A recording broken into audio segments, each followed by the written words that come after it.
ওই চলে যাচ্ছে তো মাসি, আমি যাই, চলে যাই। দিদা চলে যাচ্ছে এখন। গুড মর্নিং সবাইকে। এখন বাজে 10:30। আমি এখন আমার মেয়েকে দেখতে এসেছি। তো দেখে আমি আজকে থাকবো, এখন বিকেলে যাব।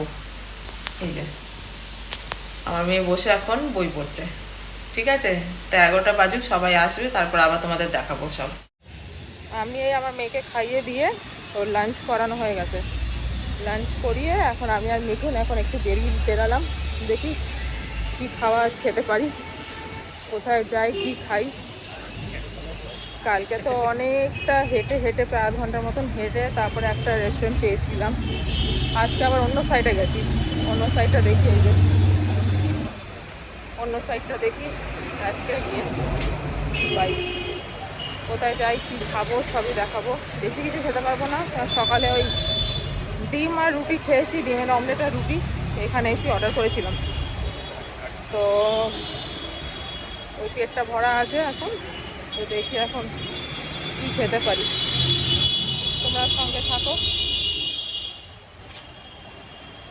এত আওয়াজ শুনতে পাচ্ছ কিনা জানি না, তো পরে আবার কথা বলছি। হ্যাঁ, তো চলে যাবে তো না।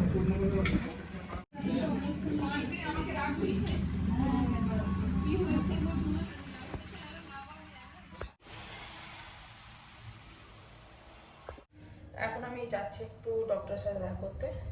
ডক্টর ডেকেছেন আমাদের ওপিডিতে, তো আমি আর ওর বাবা যাচ্ছি। ঠিক আছে, দেখে কি বলে, তারপরে এসে কথা বলছি আবার। আমি এখন ডক্টর দেখিয়ে এলাম, আমার মেয়ে ঘুমাচ্ছে, তো ওই জন্য এখনো বেশি কথা বলবো না। ঠিক আছে, পরে আবার কথা বলছি এসে। মেলা গোফরা কাপড় উঠাচ্ছি। সবার উঠে এসে জানতাম কখন ইস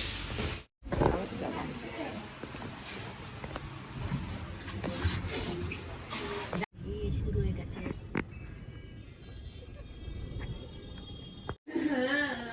মার নাম লিখে রেখেছে, দেখ, নিশা ফিলোমিনা।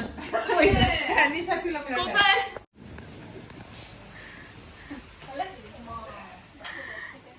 এই মিনাক্ষী গণেশ। তুই কবে আসছিস? কালকে দিয়ে দাও দইবড়া দিয়ে দাও।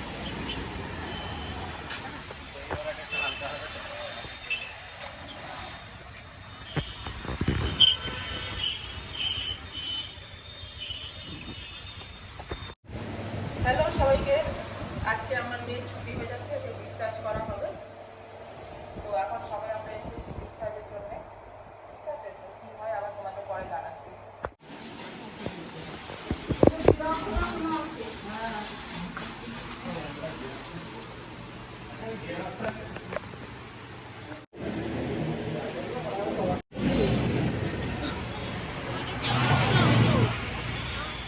করবি এবার নিশা ওর পেছনে, তোকে বলে দিলাম। ওষুধটা দিদা প্রার্থনা করবো তোর জন্য। নিশা আসছে? হ্যাঁ, টাটা।